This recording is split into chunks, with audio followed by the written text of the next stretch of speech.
और डर नहीं लगता इसका मतलब ये नहीं कि फांसी लगा लो या जहर खा लो या ट्रेन में कट जाओ, ये तो अज्ञानता है। डरना नहीं है। जय मरने से जग डरे मेरे मन आनंद, अब कब मरी हो कब पाई हो पूर्ण परमानंद।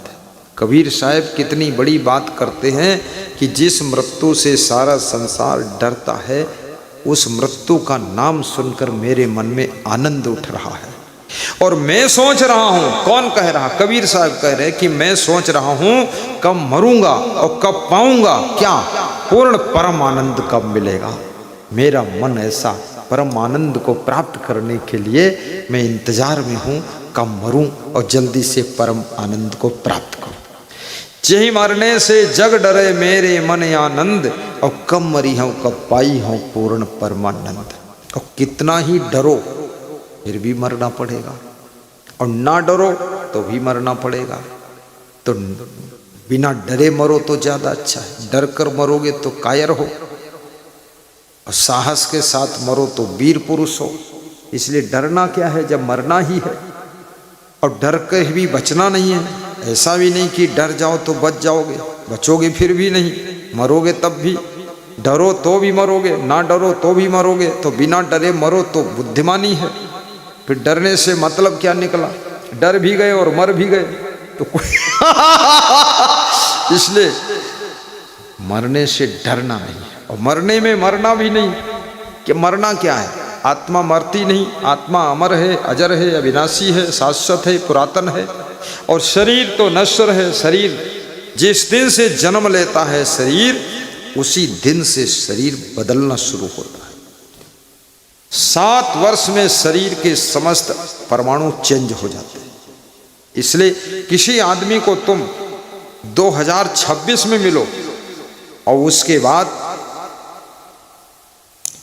2033 में मिलो, 7 साल के बाद, आपको बहुत चेंजिंग नजर आएगी। उसमें रंग भी चेंज होगा, बनावट चेंज होगी, और आपको लगेगा इधर रोज देखते हो, हर साल देखते हो, 6 महीने में देखते हो तो आपको पता नहीं चलता है, लेकिन शरीर बहुत चेंज हो रहा है। 7 वर्ष में शरीर के समस्त परमाणु चेंज हो जाते हैं। एकदम शरीर नया हो जाता है। पुराने परमाणु सब पृथ्वी जल अग्नि वायु में तत्व सम्मिलित हो जाते हैं और नए तत्व इसमें जुड़ जाते हैं और शरीर नया रूप। इसलिए जैसा तुम बचपन में दिखते थे वैसे अब नहीं दिख रहे, और जैसे तुम जवानी में दिखते थे वैसे अब दिख रहे, और जैसे अब दिखते हो 7 साल बाद वैसे नहीं दिखोगे। बदल रहा है, शरीर भी बदलता है और मन भी बदलता है। बचपन में तुम्हारा मन ऐसा था, कोई अगर थप्पड़ मार दिया तुम भूल जाते थे, लेकिन जवानी में कोई अगर तुम्हें एक बात कह दिया तो जिंदगी भर याद रखते हो। याद रखना, माइनस बातें जो जीवन में घटित हो उनको भूल जाना चाहिए। 2 मित्र आपस में खेल रहे थे, बड़ी दोस्ती थी, लपटी लपटा हो जाता था, पटकी पटका हो जाता था, कभी कभी मारपीट हो जाती थी, लेकिन धीरे धीरे बड़े हो गए, पर दोस्ती नहीं गई, दोस्ती रही।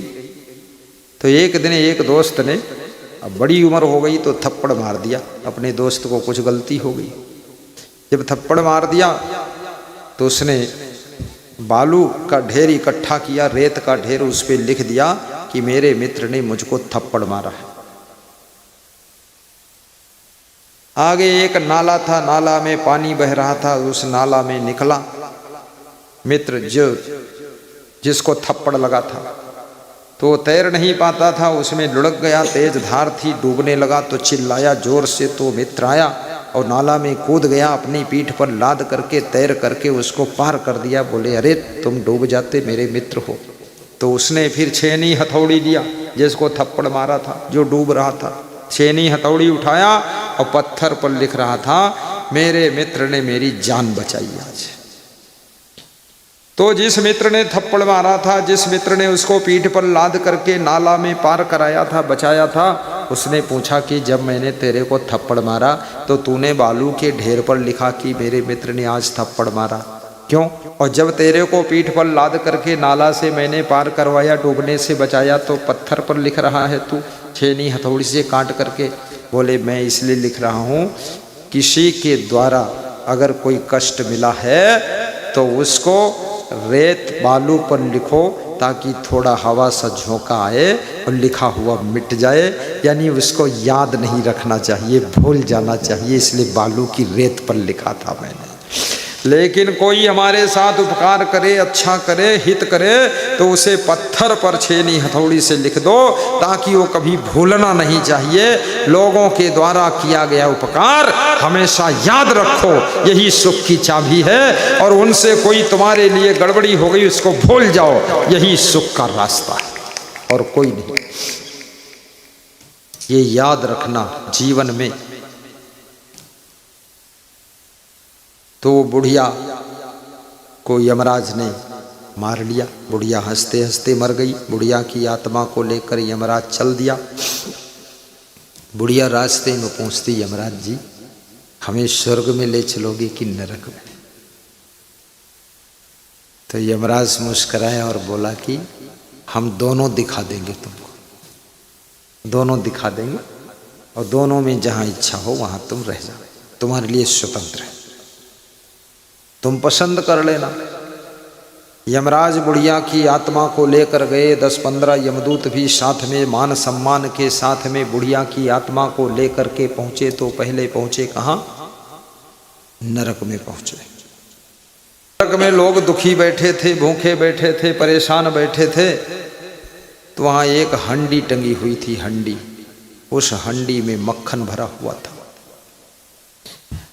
अब उस हंडी में मक्खन भरा हुआ था, हंडी की ऊंचाई तक कोई पहुंच नहीं पाता था। भूखे सब थे, रो रहे थे, दुखी थे, परेशान थे कि हंडी में मक्खन है, उतार लेते, कुछ खा लेते। और 5-6 हंडियाँ टंगी थी, किसी में गुलाब जामुन भी था, किसी में जलेबी थी, किसी में दही भी था। लेकिन सब रो रहे थे, दुखी थे, भूखे थे, कुछ खाने को था नहीं। वो हंडी ऊंचे टंगी थी, मिल नहीं रहा था। तो बुढ़िया ने कहा मैं यहाँ नहीं रहूँगी, यहाँ तो सब भूखे मर रहे हैं, रो रहे हैं, दुखी हैं, चलो स्वर्ग में चलो। स्वर्ग में गए, वहाँ भी हंडियाँ सब ऊंचे ऊंचे टंगी हुई थी। दही की हंडी, जलेबी की हंडी, बर्फी की हंडी, रसगुल्ला गुलाब जामुन की हंडी, मक्खन की हंडी। वहाँ के लोग हंस रहे थे। उस बुढ़िया ने देखा हंडियाँ तो ऊंचे हैं, कोई उसको पा नहीं सकता, तो क्या किया, वही लोग सब हंस रहे थे। तो बुढ़िया ने पूछा तुम लोग हंस रहे हो, क्या बात? बोले हम लोग सब खा चुके। बोले कैसे खाए तो इतना ऊंचे? बोले आपने दधि माखन सुना होगा, भगवान कृष्ण जब बच्चे थे तो किसी के यहाँ मक्खन चुराने जब जाते थे तो एक ग्वाल बाल झुक जाता था, उसके ऊपर दूसरा चढ़ता था, दूसरे पे तीसरा चढ़ता था, तीसरे पे चौथा चढ़ता था, फिर 5वां चढ़ता था, ऊपर से हंडी उतार के खा लेते थे। तो ऐसे हम लोग यहाँ मेल प्रेम से रहते हैं, एक दूसरे पर चढ़ करके। और ये सब हंडी उतार कर सब दही खा चुके, जलेबी खा चुके, गुलाब जामुन खा चुके, सब छके हुए बैठे हैं। और रात में 2 बजे रात में अंधेरे में जब हम सब सो जाते हैं तो फिर कोई दूत आते हैं, इन हंडियों में फिर दही जलेबी रसगुल्ला गुलाब जामुन भर कर चले जाते और हम लोग दिन में फिर खा लेते हैं। तो उस स्त्री ने कहा कि ये तो मामला समझ में आ गया कि भगवान ने सब जगह व्यवस्था तो बराबर कर दिया है। हंडी सब जगह टंगी हुई है, नरक में भी टंगी हुई है और हंडी स्वर्ग में भी टंगी हुई है। लेकिन जिनको आपस में मिलजुल कर काम करना आता है, सहयोग करके काम करना आता है, वे लोग एक दूसरे के ऊपर चढ़ चढ़ करके हंडियों से मक्खन और घी और शक्कर सब उतार कर खा लेते, छक जाते, सुखी रहते हैं। और जो एक दूसरे को सहयोग करके काम नहीं करते हैं वे सब भूखे बैठे रो रहे हैं। याद रखना, जहाँ मिलजुल कर काम करने की आदत बन गई, पति पत्नी की, भाई भाई की, देवरानी जेठानी की, वहीं पर स्वर्ग उतर जाता है, सुख उतर जाता है। और जहाँ सहयोग की भावना नहीं है वहाँ सब दुखी रहते हैं, परेशान रहते हैं। इसलिए एक दूसरे को सहयोग करना शुरू कर देना। आज ये इतना काम हो रहा है, इसमें भी सहयोग का ही कार्यक्रम चल रहा है। पूरे गांव का सहयोग है, सबका सहयोग है, तन से, मन से, धन से, बुद्धि से। समय दान भी है, समय भी सबने दिया हुआ है। और मैं समस्त ग्रामवासियों से, खेंग उंडार वालों से निवेदन भी करता हूँ व्यास गादी से संदेश दे रहा हूँ, ये प्रोग्राम स्वार्थ का नहीं है, परमार्थ का है, धर्मार्थ का है, सेवार्थ का है। ये प्रोग्राम आत्म कल्याण के लिए है, लोक कल्याण के लिए है, समाज के कल्याण के लिए है, सबके सुधार के लिए है, संस्कार के लिए है। इस कार्यक्रम को सभी लोग अपना मान करके तन मन धन से जुटे रहना। तुम्हारे बड़े सौभाग्य हैं, बड़ी किस्मत है, कोई पुण्य उदय हुए हैं जो तुम्हारे गाँव में गुरुजी आए हैं, संत महात्मा आए हैं, सत्संग की वर्षा हो रही है। ये चलता फिरता संतों का तीर्थ आ चुका है। अब इसमें डुबकी लगाने से चूकना मत। 3 दिन ऐसी डुबकी मारिए कि तुम्हारा मन मंदिर हो जाए, दिल देवालय हो जाए, तन तीर्थ बन जाए, कर्म ही धर्म बन जाए और वाणी अमृत वाणी बन जाए और तुम्हारा जीवन मंगलमय हो जाए। ये नया वर्ष भी मंगलमय हो जाए। ऐसी जिंदगी जीना, सब लोग जुट जाना। गांव में आपस में कोई मनमुटाव भी हो, उसको भी गुरु के आगमन के उपलक्ष्य में सब मनमुटाव भी खत्म कर देना। बस सब प्रेम की गंगा बहा देना। धन्य है गांव, धन्य है ये धरती गांव की। यहाँ पर दूसरी बार ये प्रोग्राम हो रहा है। पहले भी बहुत अच्छा प्रोग्राम किया था इन भाइयों बहनों ने। इस बार भी गुरु की आज्ञा से गौरव सोलंकी, गोपाल सिंह और महेश नरेश और कौन कौन लालू कालू और खेत का आलू सब जुटे हुए बड़ी मेहनत कर रहे हो। बाबू लाल भी जुटे हुए हैं। पूरा गांव सहयोग में लगा है। माताओं बहनों को भी उत्साह है। सबके द्वार आंगन साफ सुथरा है। सबके मन में ऐसा होता पता नहीं ये गुरु किधर निकल पड़े, सबका गली वली साफ रखो। आज मैं गांव से होकर निकल पड़ा, सबका गली वली देख लिया। 2-4 के घर में भी अंदर चला गया। वो गौरव सोलंकी के हमने कहा चलो तेरे घर में देख लूँ, बंटी तेरा घर कैसा है। तो उसकी पत्नी भी हंसते हंसते आ गई कि ये तो अचानक गुरु घुस गया, सफाई रखो भाई गड़बड़ कर देगा सब चरण रख दिया। मैं भूल गया दक्षिणा लेना, क्योंकि गुरु जब घर में आए दक्षिणा देना चाहिए। मैं लेना भूल गया, उसने देना भूल गया। जब मैं चलने लगा, बाहर निकल आया, सड़क पर खड़ा हो गया। हमने कहा अरे दक्षिणा तो भूल ही गए। बोले हाँ ले लो। तो दे दिया। बिना दक्षिणा गुरु को घर से बाहर जाने नहीं देना चाहिए। हाँ, बिना दान दर्शन करे फल पावई नहीं एक, दान करे दर्शन करे फल पावई अनेक। गुरु की कृपा सबको मिलती है, बड़ा आनंद है। तो वो बूढ़ी माँ वहाँ रहना पसंद करती है जहाँ लोग मेल प्रेम सहयोग से रहते। तो सहयोग में स्वर्ग है, प्रेम में स्वर्ग है, आपस में गम खाने में स्वर्ग है। सभ्यता संस्कृति संस्कार में स्वर्ग है। नम्रता शालीनता भद्रता में स्वर्ग है। सहनशीलता में स्वर्ग है। अपने माता पिता की 2 बात को भी सह लेना, गम खा लेना थोड़ा सा। परस्पर प्रेम से रह लेना। 2.5 अक्षर प्रेम का पढ़े सो पंडित होए, पोथी पढ़ पढ़ जग मुआ पंडित हुआ न कोई। ध्यान देना, कबीर साहब कहते हैं पंडित वह है जो प्रेम के 2.5 अक्षर समझ गया। 2.5 अक्षर का खेल है प्रेम। आप स्वयं देख लो, आपके घर के लोग जब तुमसे सभी लोग प्रेम करते, वो समय तुम कितने खुश होते हो। पत्नी भी जब प्रेम से बोलती है तो कितना पति खुश होता है, और माँ बाप भी तुमसे जब प्रेम से बोलते हैं कि आओ बेटा बैठो, और जब तुम्हारा भाई भी प्रेम से तुमसे बोलता है तुम कितने खुश होते हो। और जब तुम अपनी पत्नी से प्रेम से बोलते हो तो पत्नी भी खुश हो जाती है। प्रेम से प्रिय वाक्य प्रदानेन सर्वे तुष्यंत जंतवः तस्मात् देव वक्तव्यम बचने किम दरिद्रता। प्रिय वाक्य प्रेम से। कभी कोई गलती किया है, थोड़ी देर डांटने की आवश्यकता है तो डांट दीजिए, लेकिन उसके बाद फिर प्रेम का अध्याय शुरू कर दीजिए। कभी कभी डांटना भी पड़ता है। भगवान राम भी डांटते थे कभी कभी, और डांटने का अर्थ ये नहीं कि उसको प्रेम नहीं है। डांटता वही है जिसको प्रेम बहुत होता है। आपको कौन डांटता है? पड़ोस की स्त्रियां नहीं डांटती हैं, गांव की स्त्रियां नहीं डांटती, जब डांटती है तुम्हारी पत्नी ही डांटती है। और ऐसे समय में डांटती है, कमरे में डांटती है, अकेले में डांटती है, बंद करती है कुंडी, उसके बाद डांटती है और डांट करके तुमको बिल्कुल सही कर देती, सर्विसिंग कर देती है, फिर कहती है अब जाइए बिल्कुल फिट हो गया। क्योंकि वो तुमको बहुत मानती है, वो अपना अभिन्न अंग मानती है, वो ये सोचती है मेरा पति बिल्कुल ठीक होना चाहिए, फिट होना चाहिए, क्योंकि पति के सम्मान से पत्नी का सम्मान जुड़ा हुआ है, गुरु के सम्मान से शिष्य का सम्मान जुड़ा हुआ है। सम्मान भी एक दूसरे से जुड़ा रहता है। पुत्र की गलती, पुत्री की गलती से माता पिता का सम्मान घायल हो जाता है, और पुत्र और पुत्री के उत्थान से माता पिता का सम्मान बढ़ जाता। छत्तीसगढ़ प्रदेश में एक हमारे भक्त रहते हैं, उनका नाम है जनकदास महंत। क्या नाम है?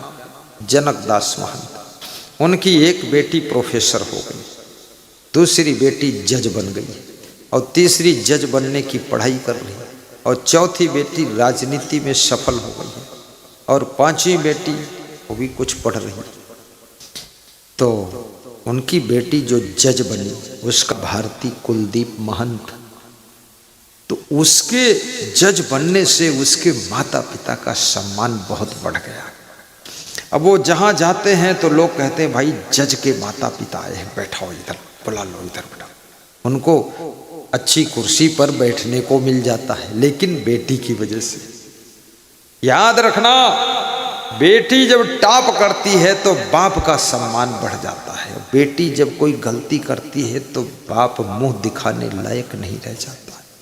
इसलिए मैं बेटियों से कहूँगा, बेटों से भी कहूँगा, तुम्हारे हाथ में पूरे घर का सम्मान है, माता पिता का सम्मान है।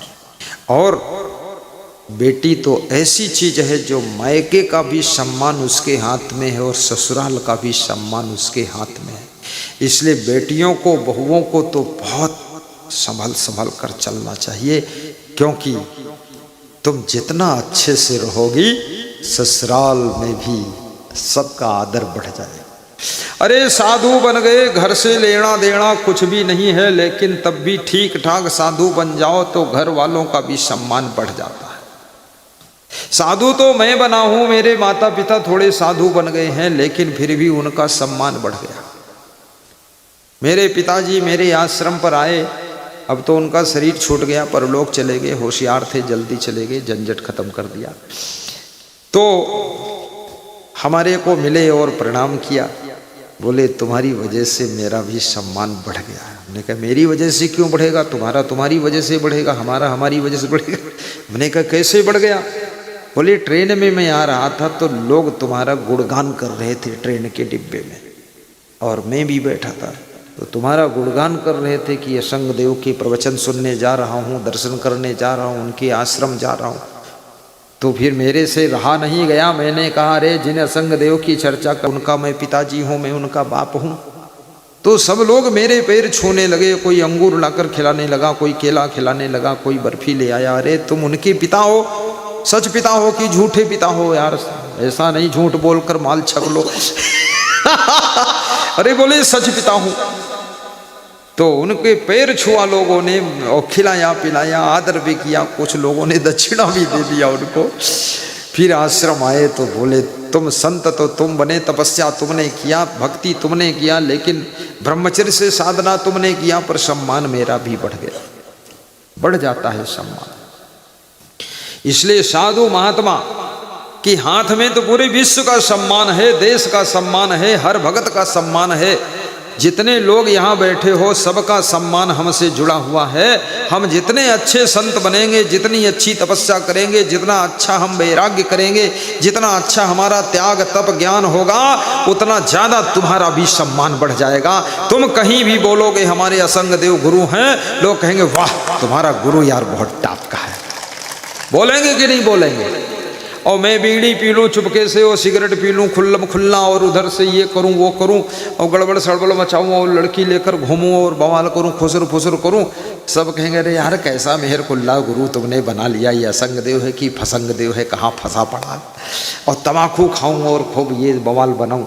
इसलिए गुरु, अरे क्या बात, पूरे देश का सम्मान गुरु के हाथ में जुड़ा होता है। इसलिए गुरुओं को बहुत सावधान रहना चाहिए, हर गुरु को संभल कर चलना चाहिए।